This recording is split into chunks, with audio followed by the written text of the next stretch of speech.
Hello friends, आज मैं एक बहुत ही इम्पोर्टेंट टॉपिक के बारे में डिस्कस करूंगी। से कोई एक अच्छा हेल्दी कलरफुल फोलिएज वाला प्लांट खरीद के लाए हो। सडनली आपने देखा कि आपके प्लांट के लीफ के ऊपर ऐसे अगर स्पॉट हो, आप देखो बाहर के साइड में ना जैसे वाटर सोकिंग टाइप का है, पर अंदर सेंटर जो है वो लाइट ब्राउन है।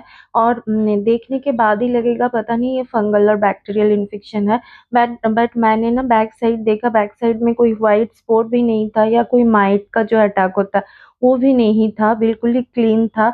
तो इसमें मेरा एक था कि नहीं ये कोई इन्फेक्शन नहीं है शायद, बट मैं बिल्कुल ही कंफर्म नहीं थी। और इसमें भी आप देख सकते हो मेरे और एक एग्लोनिमा है, उसमें भी ऐसे ही ब्राउन हो चुका है और ये सॉफ्ट था तब।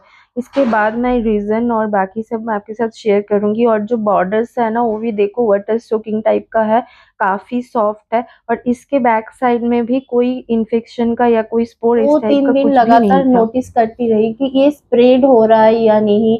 और ये और इसके तो बहुत सारे रीजन हो सकता है। मे बी ये बैक्टीरियल और फंगल इन्फेक्शन हो, मे बी ये बर्न हो सकता है। जैसे मान लो कि जैसे वाटर क्वालिटी के लिए हो सकता है कि कभी कभी ऐसे बर्न हो जाए। सनबर्न तो होता ही है। फर्टिलाइजर अगर ओवरडोज हो गया है, या पेस्टिसाइड वगैरह जो हम यूज करते हैं गलत तरीके से, या वाटर ड्रॉप से भी ये ऐसे बर्न हो जाता है। तो बहुत सारे रीजन है। बट कैसे आइडेंटिफाई करें कि ये इसका जो कारण है ये फंगल नहीं है। चलो, अगर कोई इंजुरी है या ओवरडोज ऑफ फर्टिलाइजर और पेस्टिसाइड है तो हम उसको तो हैंडल कर सकते हैं। बल फंगल इन्फेक्शन अगर हो जाए ना, जैसे आप ये भी देखो, ये एक मेरा डुवर्फ सिंगोनियम है। अब इसका देखो ये भी कैसे ऐसे ऐसे बर्न हो गया है। तो ऐसे बहुत सारे, ऐसे ये वाला भी देखो, इसमें लिपस्टिक है, ये मेरे एक फ्रेंड ने मुझे गिफ्ट किया था। अब देखो ये एग्लोनिमा लिपस्टिक है, इसके सारे टिप्स ऐसे हो गए। तो इसको आइडेंटिफाई करना कि बेसिकली इसमें हुआ क्या है वो एक बहुत ही इम्पोर्टेंट पार्ट है। तो मैंने सोचा जो मैंने एक्सपीरियंस किया आज मैं आपके साथ वही शेयर करूंगी कि कैसे आप डिफ्रेंशिएट करें। चले, जैसे मैकेनिकल इंजुरी हो या ओवरडोज ऑफ फर्टिलाइजर कुछ भी हो तो हम वो हैंडल कर लेंगे। बट फंगल और बैक्टीरियल इन्फेक्शन हो जाए ना तो हमें उसको सीरियसली लेना पड़ेगा। तो पहले 2-3 दिन तो हमें समझ नहीं आता। तो मैंने जो सोचा ना उसके लिए ना, आप क्या करना, जब भी आप देखो कि ऐसा कोई निशान है तो आप ना उसमें एक पेन से ना आउटलाइन कर देना, एजेस को आउटलाइन कर देना। अगर वो एजेस, अगर वो आउटलाइन बढ़, मतलब एजेस, अगर वो जो बर्न है या इन्फेक्शन अगर होगा तो धीरे धीरे बढ़ता जाएगा, है ना। कोई भी इन्फेक्शन हो विदाउट एनी ट्रीटमेंट वो तो कम नहीं होगा, वो धीरे धीरे बढ़ता जाएगा। अगर वो इन्फेक्शन नहीं है, अगर वो कोई बर्न है, कोई इंजुरी है, तो वहां तक ही वो रह जाएगा, मीन्स आउटलाइन से बाहर नहीं जाएगा। ये एक फर्स्ट थिंग है जो मैंने किया था। और मैंने देखा कि इसमें कोई भी, मतलब ये बाहर और नहीं आया है। दैट मीन्स मैंने इसमें मैं समझ गई थी कि ये फंगल या बैक्टीरियल इन्फेक्शन नहीं है। और जो होता है ना, बहुत सारे मतलब बहुत सारे पॉइंट्स है कि you can differentiate between fungal and burn. तो आप क्या है कि जैसे आप ना, ये जो आप देख रहे हो ना, ये जो स्कार या जो स्पॉट है, इसका आप देख सकते हो एक पर्टिकुलर साइज रहता है। बट अगर फंगल होगा ना वो इरेगुलर हो जाएगा, इरेगुलर भी हो जाएगा और धीरे धीरे वो बढ़ता जाएगा, डार्क होगा। और साइड जो है वो धीरे धीरे लाइट होता जाएगा। मीन्स जो इन्फेक्शन का जो पार्ट है, पॉइंट है, वो ज्यादा इन्फेक्टेड है, धीरे धीरे वो स्प्रेड हो रहा है बाहर की तरफ। और जो ऐसे स्पॉट है, जैसे बर्न है, फर्टिलाइजर बर्न है, तो मैं बताती हूँ ये मेरा किस लिए हुआ था। उससे पहले मैं ये समझा देती हूँ कि ये आप देखो, अंदर आप देखो लाइट ब्राउन है, बाहर की तरफ डार्क ब्राउन है ना।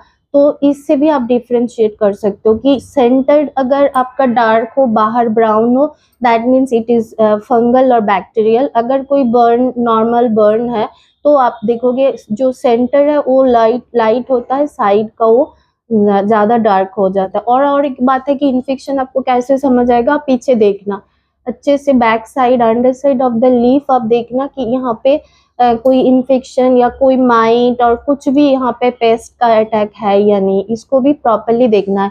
और इसके आकर जस्ट देख के पता चल जाएगा। आप देखो ये कितना क्रिस्पी हो चुका है ना, क्रिस्पी हो गया है, ट्रांसपेरेंट हो गया है, बहुत ड्राई है, दैट मीन्स ये फंगल इन्फेक्शन नहीं है। अगर फंगल होता तो बाकी लीव्स में भी आ जाता या इसमें भी आसपास और स्प्रेड हो जाता है, बट इसमें ऐसा कुछ नहीं हुआ। और ये आप लिपस्टिक देखो, इसके टिप बर्न है, आप देख सकते हो टूट भी गया, कितना क्रिस्पी है। तो ये सारे टिप बर्न है।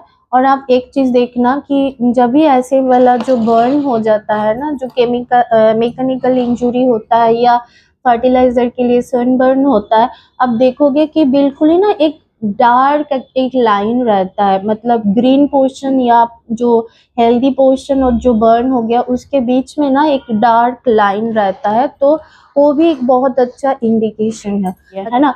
तो इसके बहुत सारे रीजन हो सकता है। एक हो सकता है कि ओवर फर्टिलाइजर यूज किया है, हो सकता है कि आप जो पेस्टिसाइड या फंगिसाइड यूज करते हो वो थोड़ा सा हाई कंसेंट्रेशन में यूज कर लिया, या जैसे आप काउडंग लिक्विड बनाती हूँ, मैं जैसे काउडंग लिक्विड बनाती हूँ, कभी कभी कंसेंट्रेशन बहुत डाइल्यूट करना चाहिए, कभी कभी हो जाता है कंसेंट्रेशन इतने डाइल्यूट नहीं हुए हैं, उसके कारण भी ये सारे हो सकते हैं। ठीक है, लो ह्यूमिडिटी के कारण हो सकता है, सनबर्न हो सकता है, ओवर ऐसे जैसे पे आप वाटरिंग किया, वाटर ड्रॉपलेट इसके ऊपर रह गया और जो आफ्टरनून सन डायरेक्ट आके तो इसमें वो छाले जैसे भी पड़ जाते हैं ना, तो ये सारे देखना होता है।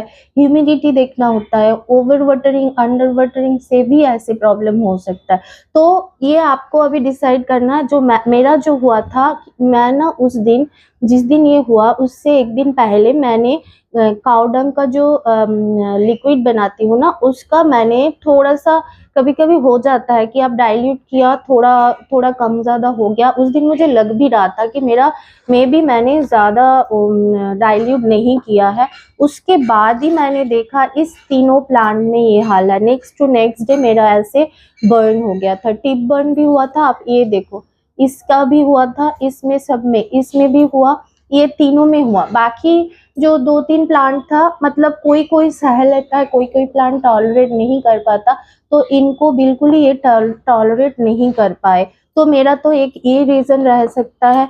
और एक रीजन जो मुझे लग रहा था कि इसके कारण ये जो है ना, मैंने एक दिन, कभी भी ना आप चाहे नीम ऑयल स्प्रे करो या फंगिसाइड स्प्रे करो, आफ्टरनून में कभी नहीं करना। इंडोर में रहे फिर भी नहीं। मेरा ये बैल्कनी में रहा, मेरे मोस्टली प्लांट्स ना मेरे बैल्कनी में है, कॉरिडोर में है और यूटिलिटी एरिया में है, क्योंकि मेरे घर में बर्ड्स है तो मैं अंदर प्लांट्स नहीं रखती हूँ, मोस्टली टॉक्सिक होते हैं। जैसे मेरा ये बैल्कनी में था, और जैसे थोड़ा सा अच्छा कलर मिल जाए और इसमें भी थोड़ा अच्छा कलर मिल जाए, उस हिसाब से मैंने ऐसे जगह पे रखा था कि दोपहर का मीन्स फ्यू मिनट्स का ही डायरेक्ट सनलाइट आता होगा।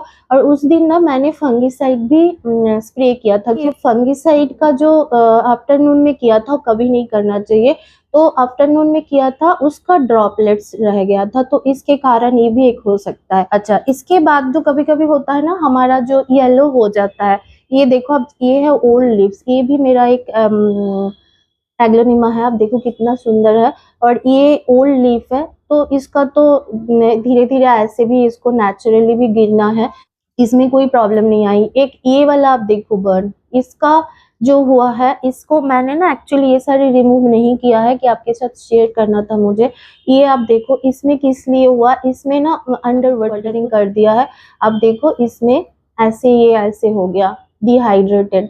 ठीक है, एक ये भी हो गया। तो मोस्टली मैंने जितने भी मेरे एक्सपीरियंस है वो आपके साथ शेयर कर रही हूँ। और आप ये भी देख सकते हो एलोकेशिया, इसमें ये जो हुआ है ना, इसको रिपोर्टिंग मैंने किया था। इसके बाद ना अभी आप देखो, ये वाला जो प्लांट है, इसके लीव्स धीरे धीरे सारे खराब हो रहे थे, तो इस सबको मुझे रिमूव करना है, बट मैं रिमूव करने से पहले सोचा कि आपके साथ मैं शेयर कर लूं। और एक चीज भी है, एक तो ये रिपोर्टिंग के कारण भी हुआ है, और एक है कि हार्ड वाटर से, मीन्स अगर आपका जो मीन्स उसमें क्लोरीन है या फ्लोराइड है या सॉल्ट है, तो उससे भी ये प्रॉब्लम हो सकती है। अगर फंगल होता तो मुझे पूरा ही ट्रीटमेंट करना पड़ता, मे बी पूरे प्लांट को मुझे रिपोर्टिंग करना या सॉइल चेंज करना, रेगुलर अलग करके रखना, बहुत कुछ करना था। Bye, happy gardening, thanks for watching.